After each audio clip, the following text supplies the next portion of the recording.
back, everyone, to Refresh. And as I was writing the word refresh this morning, I thinking about our gathering. I'm joined today by the amazing Carolyn Buck Luce. I thought about the positivity that lies in this word. And I have to just say, during this time, as I will take in, I'm sure all of you, as much positivity as I can. And then I just decided to randomly look up refresh. And I read words like reinvigorate, revitalize, rejuvenate, regenerate, renew, strengthen. So here we are. Welcome to Refresh, our time to connect, to be inspired, to learn something, and ultimately to feel a bit better for it. And I think we got this right? I just love this idea of this community coming together and refreshing together. Now, reminder that this is the season to refresh, actually 11 days to an ultimate refreshment, because we'll be refreshing our local leadership by exercising our right to vote. So please use your voice and vote. Polls are open here in Jacksonville, Florida, and in many cities across the country. And as a nation that has not only fought hard for this precious right, let's please show the world that we continue to earn this right and this privilege by exercising it. I can't say it more strongly. Everyone talks about whether it's an on-year election, off-year election, depending on if there's a presidential candidate. Every time we can use our voice to express our preferences for leadership, culture, policy, we are remiss if we do not utilize it. So that's enough of my little take on our vote. But another vote that we need to place and must use our voice is how we view ourselves, how we think, our expectations, our hopes, our dreams, and enter stage one, stage right, stage left, center stage, all the stages, Carolyn Buck Luce, and she's a Renaissance woman. We're so excited to be here today. I think it was back, Katie, in August, we said, you know what, or July, it's the summer and this community likes doing things together. So why don't we put together Refresh Reads? And we're thinking, what should we be reading? And again, out of the blue, although we should have expected it, there is Carolyn Buck Luce with the perfect book for us to read. I wasn't even published yet. I think it was just coming out. So we waited for it. Epic, the Women's Power Playbook. A little bit more about Carolyn, because you should know a little bit more about her, because she is so amazing. She's known as, one of the more respected, I'm going to say most respected, accomplished voices on women as leaders and our relationships with power. And I know I have a fraught one, I must say, right up front. Throughout her career, she has worn many hats, including successful diplomat. I think you're a successful diplomat every single day, Carolyn. I think you handle lots of situations very diplomatically. Wall Street banker, healthcare, futurist, philanthropist, and of course, wife, mother, and grandmother. And I also wanted to add, I think this should be in there, year 2 Generation W speaker. Okay, how about that? With her new husband at the time, after they had just climbed Kilimanjaro. Today, she uses her experiences to coach leading women around the globe. So that would be all of us who are here and the men who support us to step fully into our power at home, at work, and in the world. And I have to say, I'm excited by this, but there's just a teeny bit of me that's still distressed that we're still talking about this. But it's very excited today to dig in to talk about how we can use Carolyn's tangible and actionable insights to live our best epic lives. Hi, Carolyn. Hey, Donna. It's so great to be with you and your tribe here. Yes. It is great. And everyone, you'll see, people will ask us questions, will be wonderful. I want to start out with your words. And I think I had spoken to you while I was reading the book and I was underlining everything. I think that's why I stick with my Kindle, is because it's so easy to underline. But you spoke about the ironic paradox where women are committed to empowering others, which we are, yet we're squeamish about the idea of intentionally seeking to become as powerful as possible, let alone admit a desire to be epic. And I think it seems to be sort of the core raison d'etre, if you will, of your book. What are you seeing? Yeah, absolutely. I started while I was a partner at EY, I created a course at Columbia School of International Public Affairs at the graduate level called Women in Power. And maybe it came from the fact that my first job was a diplomat. And what I was shocked at was here women from all over the world who were committing 2 years to get a master's in international affairs and public policy, wanted to change the world, but they were ambivalent about intentionally being as powerful as possible.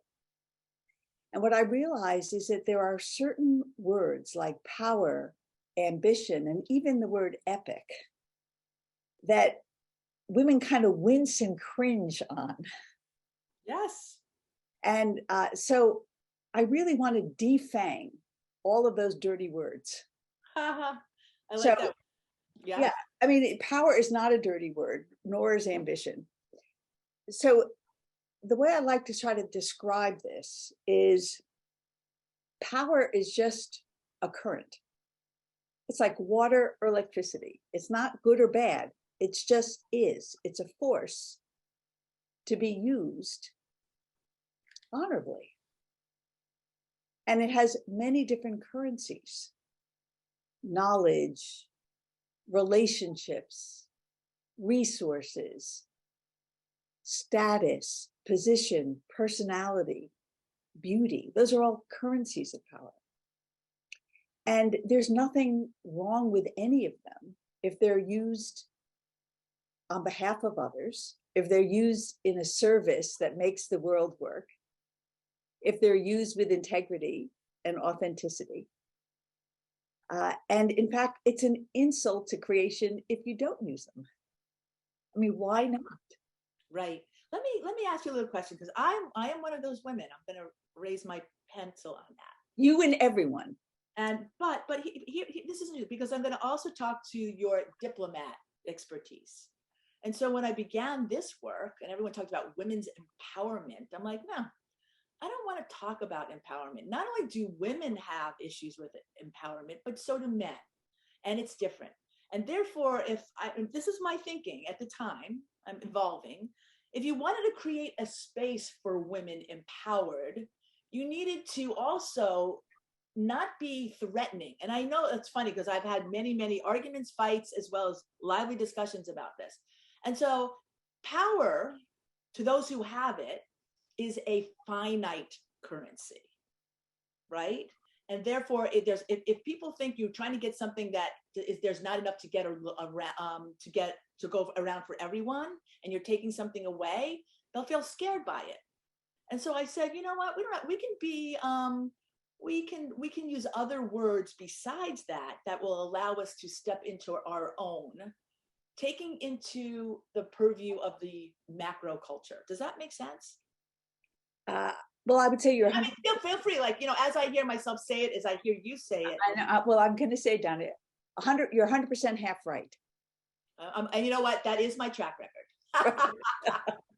Because, I purposely use the words that start the jangling inside, because I really want women to be unambivalent about their commitment to be as powerful as possible, and not in any way dim their light. That doesn't mean that they shouldn't be aware and conscious that the more unambivalent they are about power, the more ambivalent other people will be about their commitment to be purposeful and powerful. It's one of the things that I share in the book is we're all stuck in these old archetypal stories.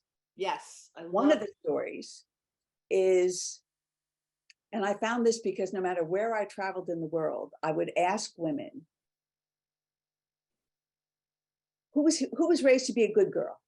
Everyone hands go up. I don't care whether you were born in China or Cincinnati or Rio de Janeiro.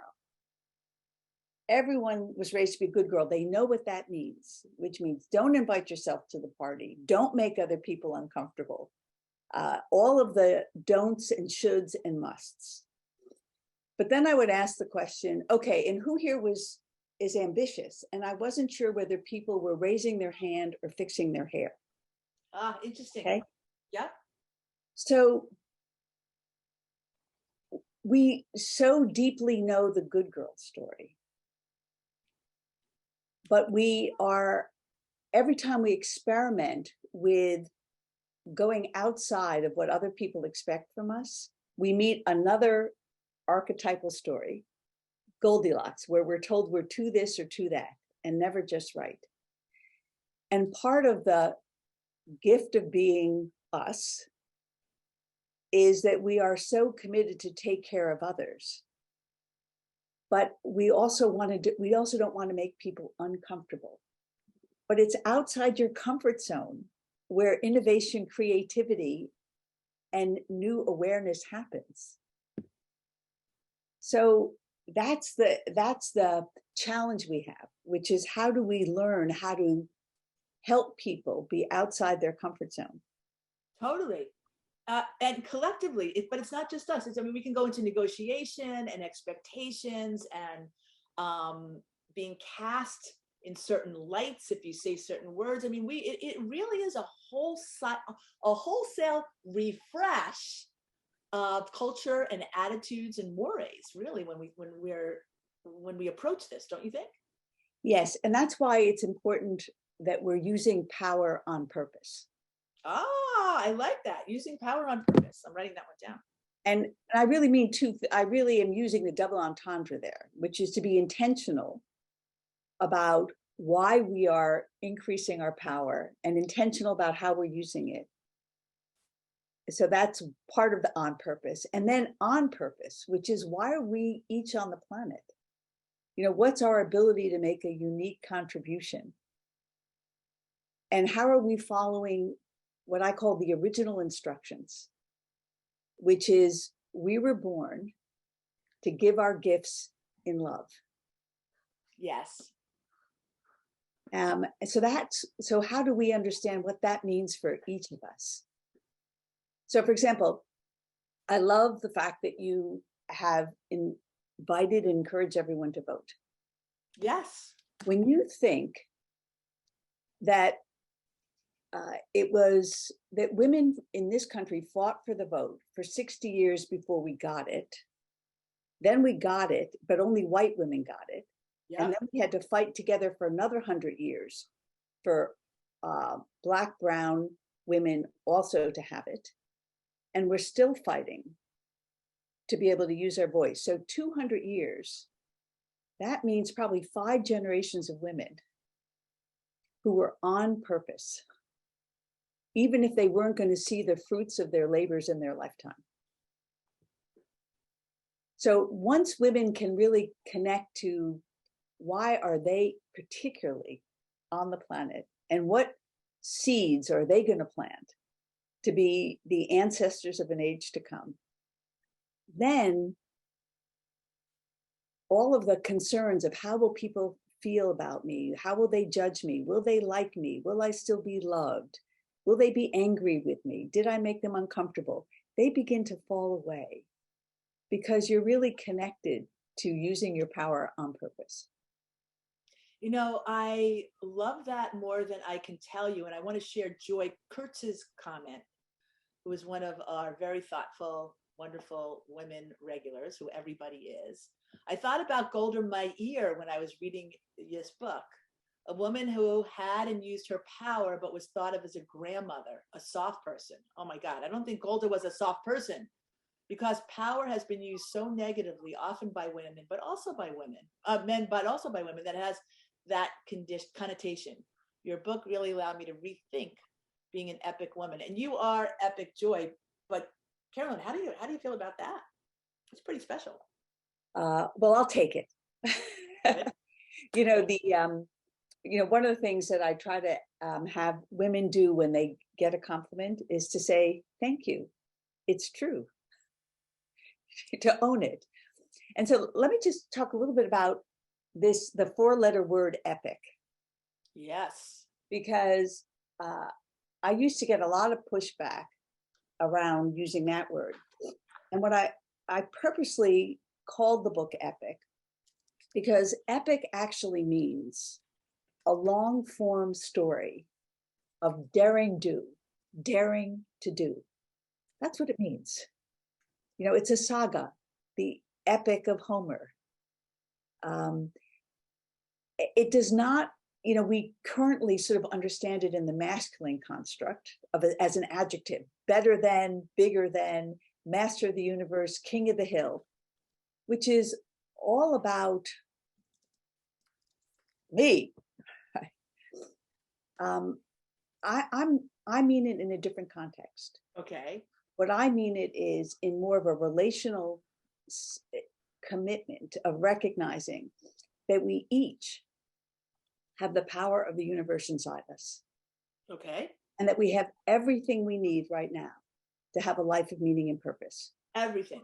Everything. We don't Why do need. we feel so less than? Why do we run around thinking we're not enough if it's all here? That's a great question. And that's because we were taught that we were not enough. I mean, our whole society is focused on sort of deficit thinking. Yeah. Yeah. You know, a sense of scarcity. But this is where women's intuitive knowing is epic. You know, we create miracles. We know that. Mm-hmm. You know, we know that, you know, in our gut, and this is one of the reasons we react to the way we see power, is because we know it's not about getting to the top. We know it's about getting to the center. We know that. Mm-hmm. And then we are constantly being challenged by the current culture that, wait a second, no, it's all about getting to the top. It's winning. But we have an opportunity to redefine what winning means. And we do that. We do that in our families. We know what that is. So to be a leader at home requires the same ability as to be a leader at work and in the world. You know, there is no such thing as being a different kind of a leader. And we have that knowing of what does it really mean to be in integrity in our power on purpose. It's a great question. Let me ask you this. Should we take a minute here? Sherry can put up the graphic. The epic exercise. This gives everybody a chance here to kind of think about themselves even more, although people are just deficit. People are just writing this stuff out. But what's your epic acronym? Now, let me ask you a question, because I've done this. Can it change? Does it change? I mean, you can catch me in a different hour of the day and I might think of it a little differently. Or do I need to settle into an overarching? Yeah, so let me tell you why I like to use this exercise, your EPIC acronym, where you pick an adjective that represents EPIC, that is the adjectives that when you are in that zone, you are in flow, you feel fully powerful, you feel that you truly are acting on purpose, and you feel great. Oh, okay. So, okay, you feel fully powerful. Because, and so for me, that's mine: empathetic, passionate, innovative, and courageous. And so if everyone can immediately just sort of think, just quickly, in adjectives that stand for EPIC. And the reason I like this is because the world will always be pushing us out of our power, creating self-doubt, self-judgment, comparison. Should I, could I, well, I'd be afraid if, all the, you know, that might not work. All the things that make us feel compressed, contained, frustrated, anxious, resigned. That as soon as you feel those feelings, to be able to take a breath and go find your epic, because you know what that energy feels like.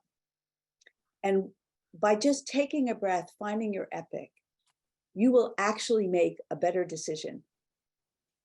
You will show up more fully you, so that you can counteract those feelings of, I have to dim my light, I have to shut my mouth, This might not go well, even though I think it's the right thing to say. All those kinds of doubts that we walk around in this deficit thinking.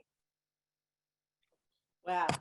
Let me ask you, hey, Valerie, welcome. And I wanted to say hello to, I think on Facebook who is where? Jakimba. Hi, we haven't seen you in a long time. Welcome. Anybody want to share with us? Here it is, Nikki Glover. Love Nikki Glover. Your epic adjective is courageous. So that's a C, Nikki. Let's get an E, a P, an I, and a C. Oh, and you know what? She has a company. It's called the Courageous Spoon. So she does and she's done some catering for us. She's a banker by day, and that's really funny, Nikki. Anybody else? Lisa, I know she's thinking about this. No pressure here for anybody. I know Sherry, if you wanted to talk about what yours was, Sherry's our producer. Yes, because I can unmute. I had energized, passionate, imaginative, and committed. Right. So how do you feel when you just even say those things? It gives me strength and want to take that step forward. Yeah. So okay, thank another you. one, Lisa. Elevate others, purposeful, intentional, and compassionate. Beautiful, Lisa. So these are just little ways to be able to remember. And well, Donna, it's a way to refresh. Yes, refresh. To remind yourself that you are a powerful, epic human. And there's another thing I just want to say, because this is hard. You know, the world is sort of conspiring against us. The game actually is rigged. It's been rigged for a long time. We know that. And one of my axioms is, if you're not having fun, you're playing someone else's game. So as soon as you feel, again, compressed, contained, frustrated, you just know you're playing someone else's game.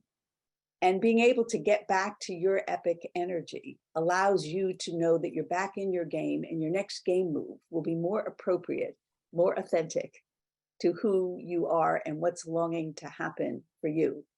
But what I want to say is, we can't do this alone. This is hard work. Teamwork. Right? Now, that's why I love Gen W, which is this recognition that when women are together, when we can see our tears, our hopes, our joys in each other's eyes, and can stand not just for each other's suffering, which is what was safe.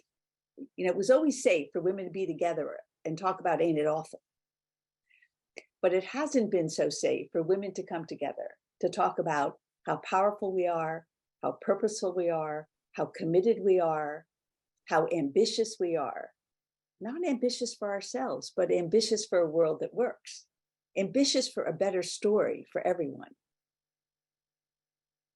And that's why it's so important for women to be together and recognize and say, when you get a compliment, thank you, it's true. I'm writing that down too. Thank you. Katie shared. Katie's our communications marketing. Earnest, passionate, inspirational, and creative. Fantastic. And Katie, how does it feel when you say that? Close your eyes, say it once more. And how does it feel for you?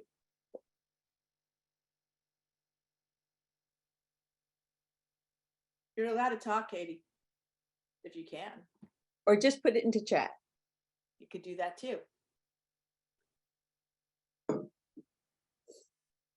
You know, the other thing I'd just say, Donna, is we don't actually live in our lives and our relationships. We live in the stories we tell and are told about us, about our lives. Mm-hmm. So if we have that crazy roommate in our head that's doing no, you can't do that. That wouldn't work well. It didn't work before, all those types of things. We will tell a smaller story. But all of the stories are just fiction. They're just beliefs that we've created in order to understand how the world works. But we have a choice to tell a better story. We can choose epic. I love that. Well, listen, If you've read any of Yuval, what is it, Noah? What's Yeah. right? He taught every bit of our history, and it's interesting, history, herstory. But the way we come together as a community is through shared stories that we all choose to believe in. Correct? Right. Sapiens, his book Sapiens. I loved it, loved it, loved it, loved it. And so what you're saying is yes, but we can also alter the story. We can evolve the story. That's possible, right? And we should be mindful and intentional around that. That's absolutely right. And the book is actually all about a framework for how to do that called the Decade Game, which Yes. I created when I was 8. And I didn't call it decade. Wait, in your first decade, Carolyn? That's amazing. Yeah. That's how I got to the Soviet Union as a diplomat. John F. Kennedy was running for president. I was 8 years old. We were in the middle of the Cold War. We were hiding under our desks for atomic bombs. It's hard to believe we're back there. And, he said, ask not what your country can do for you. Ask what you can do for your country. And I was like, reporting for duty, sir. And that was, and I think if we all probably have a moment that we remember when all of a sudden we picked our heads up and we were no longer a baby, where we became a little person in a bigger world. And we had this sense that there was a bigger place out there called world. And for me, I wanted to be just like John F. Kennedy, a hero. He created the Peace Corps. He had a moonshot. Yep. And I began to think, well, 10 years later, I would be going to college. So what am I going to study? And what would he want me to study? Wow. I ended up studying Russian, and my first job was a diplomat in the Soviet Union. But what I want to say about the Decade Game is, I've been playing the Decade Game every decade, which is how I have continually reinvented myself. The power of the game is that you create a story 10 years in the future of, wouldn't it be amazing if, and you let go of how am I going to do it? And you just dream. And then your co-conspirator is your future self, not your old self. Now, your future self knows. That sounds very Buddhist, by the way, but I love it. You know what I mean? Well, but I mean, it's so true. I mean, I've just turned 70. So I've just completed an amazing decade. And by the way, I went to Burning Man for my 60th birthday and my 70th birthday to bookend that decade. And now Burning Man is so last decade, I will say that. Okay. But I have a game now for 80. And I'm listening hard because my 80-year-old self knows stuff that I don't know. And she's going to help me create the best decade of my life so far, no matter what. Mm-hmm. So this ability to choose the future that you dream of, not just for yourself. What is the future you dream of for the world? What is the future you dream of for your family? And how, if you were your most powerful self every day for a decade, so if you were purposeful about choosing the experiences you wanted to have, the people you wanted to meet, the skills you wanted to have. I mean, that's why I climbed Kilimanjaro. I had just turned 60. I had just matriculated from the partnership of Ernst & Young. I'd just gotten remarried. And I set a decade game for myself that at 70, I would know myself and be known by the people who love me and the people who count on me as an organizational shaman, inspiring humans to live epic lives. That was what I decided a decade ago. And then it was like, okay, time for a honeymoon. Where would the organizational shaman go? And by the way, I'd never met a shaman at that point. But what I figured out was that a shaman would probably not go to Fiji for a honeymoon. Uh-huh. And that's what gave us the idea to climb Kilimanjaro. because we just knew that it would be an experience, a spiritual experience, a magical experience, a hard experience, and one that we could do together to discover things that we didn't know about each other and the world. So, yes, choose And, an epic story. and that's funny because you took the Gen W stage. You said, we've never done this before, ever. And that was another new thing, right? Now we're going to do a presentation together. We're going to talk about what we learned, and we're going to figure this out. It was, I guess, another, I remember it so distinctly as far as that. This is all so powerful, Carolyn. It's interesting. I wish that Melinda was there. She said she was going to try to join us. I know this is a friend of ours who was most recently on a hiking trek in the mountains of Mexico. And she said it was so spiritual and so amazing. And now I understand why. I think all of us understand why. And I think what I love is how everybody actually wants their voice to be heard a little bit too by sharing their epic things. And then I want to go back to another question, but you can't see Jakimva, who, by the way, is just this amazing woman who also is a member of the great Divine Nine sorority, Sigma Gamma Rho. Her words were engaged, purposeful, imaginative, and charitable. And we say, she's watching us on Facebook. I love that. Oh, who else? Oh, Nikki came back. Empathetic, purposeful, intentional, and courageous. And I just saw that, new mom, Valerie Marks, she's also part of our Women in America group. She came on. And I know, like, Valerie, these are great questions. Because, when we've had some conversations, we've kind of, swam around these issues, but you give them such great depth, Carolyn. And you give us a place to hang on to instead of just swirling, which I am so enjoying. If anybody has any questions for Carolyn, please put them in the chat. We do have some rules of the game tips that Carolyn shared with us. For those of you who joined us, like Valerie, you're at Refresh, Generation W's place to come together to learn and to be inspired and to refresh, right? Carolyn Buck Luce, author of Epic, the women's Power Play book. Power Play book. And I was having a hard, because I for a while, and it's for me, I'm a basketball player. I understand the power play. I watch hockey. I couldn't get that. It was like power and play. And I'm thinking there's something in my brain that's disconnecting. I'm going to have to explore. But in either case, let's look at rules of the game tips from Carolyn, and she'll talk us through these. Yeah. So I have a bunch of rules of the game that try to put a certain understanding on its head, because that's what we have to do. Because again, as I said, the current game is rigged, so we better create our own game. So one of them is practice thoughtful wishing instead of wishful thinking. Wishful thinking keeps us in the past or in the future. It's about, I wish I did, if only I could, if I wish it hadn't gone that way, I wish I did, I wish I didn't. That's the past. Or in the future, wouldn't it be amazing if, but it has no action associated with it, no commitment. It's just, wouldn't that be amazing? But I'm not willing to do anything about it. Thoughtful wishing is only in the present. It's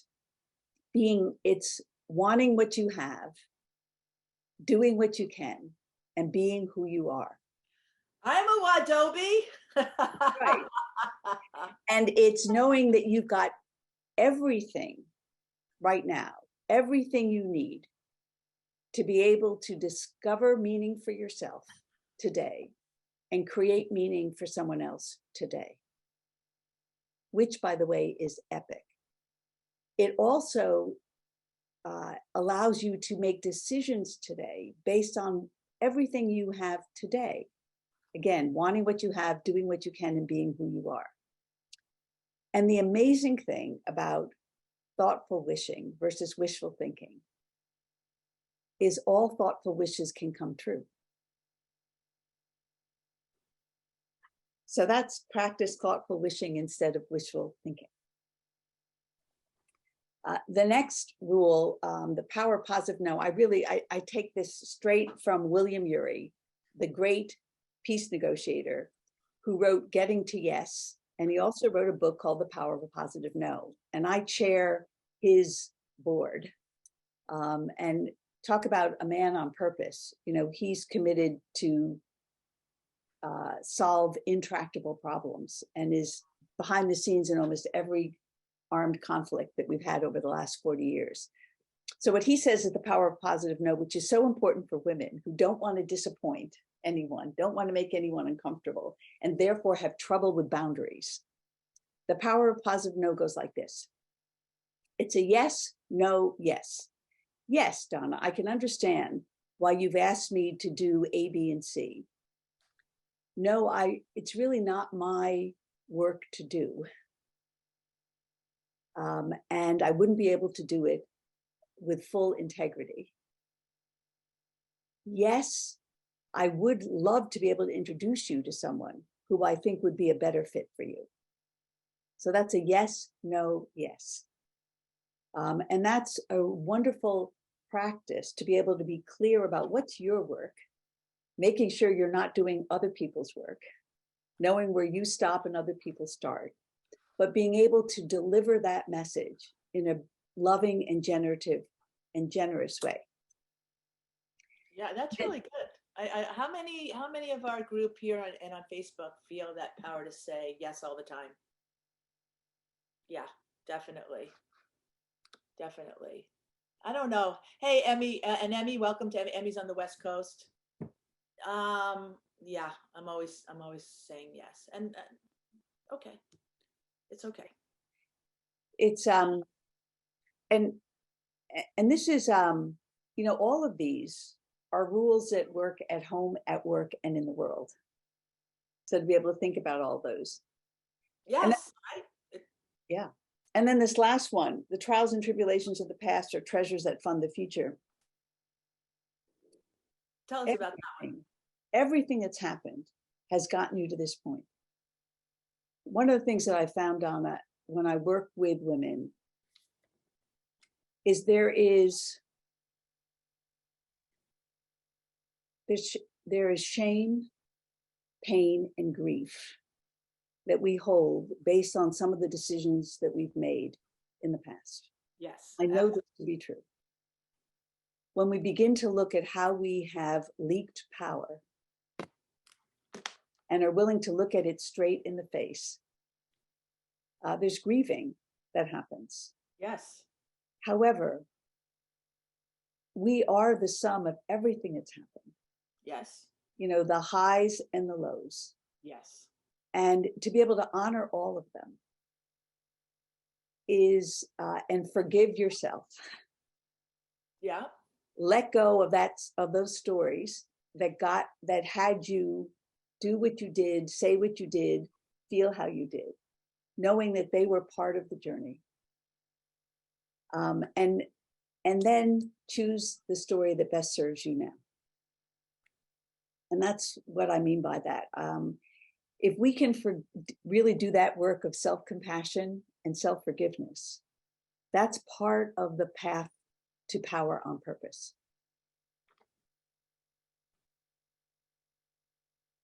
I just let that sit quietly because it's so powerful. And I think everybody on this conversation is thinking very self-reflectively. And so we should give that a little quiet, right? Yeah.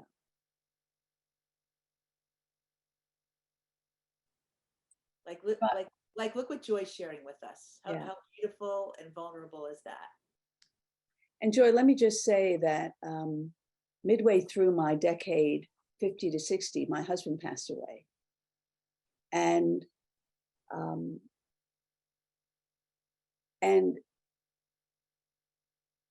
one of the great gifts that I was able to give him in that process was that he knew I would be sad, but he knew I wouldn't despair,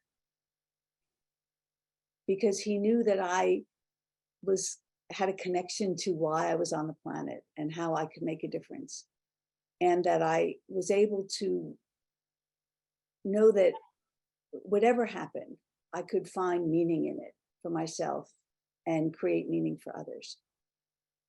So I just wanted to present that for you. And I also would just say, we're all guilty and no one's to blame that it's hard to think 10 years out. You know, we've been so focused on taking care of everyone right in front of us. So it's a muscle. It's a muscle to try to reconnect to those dreams of make-believe, which we knew how to do as little children. And it's still there. It really is. It really is. So on an upbeat note, as we, this conversation will come to an end, and I would imagine that people will be clamoring for you to join us again for this soulful session. And I have some ideas actually, and I'm getting notes from people who aren't here thinking, okay, and I'm gonna check this out. I'm gonna read the book. I'm glad that it's had this positive impact on so many, and it's so many will. And I have to tell you, I don't think I told you this. I did play the decade game with the Women in America group. And, I was kind of half in, half out, kind of thinking, oh. And then there was a moment, it just totally got me, and totally sussed out my vulnerability. And I turned around, I'm like, where did that come from? And it was just really incredible. Anyway, so I thank you for that. Let me just see, do we have any other questions? Joy, thank you for sharing that. Bridget, for everybody's true emotional engagement here is really, really powerful. I want to, at this point, Sherry, I guess I will let everybody know that we will be back. Oh, you know what I always do, and I can't do this. There was so many here. I keep notes during the sessions, but everybody here kept calling out all right. Lisa Tepper said, deficit thinking. Wow, that's a phrase I will repeat. All right. On purpose, being intentional and living our purpose. We were born to share our talents and gifts, our power in love. That was another one that really stood out. Let's see. I'll tell you the other ones here. I guess what I wrote down, I wrote down a lot, but what I wrote down was everything in our past has got us to this point. We must forgive ourselves and move forward on purpose. Very powerful. I want to thank Carolyn Buck Luce. Don't leave us yet. I want to remind everybody that this coming week, I'm thinking even this, we'll have hundreds and hundreds of teen girls who join us for Gen Wow. It's our 10th anniversary, which is extraordinary. We've touched thousands and thousands of teen girls' lives and women walking side by side.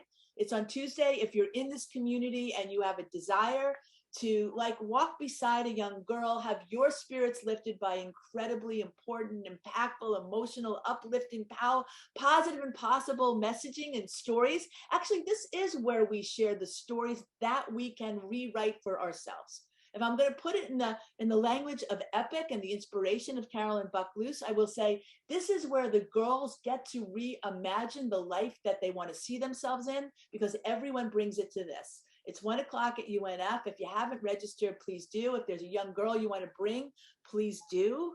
It's a really, really powerful day. And again, we're celebrating 10 years of making a difference.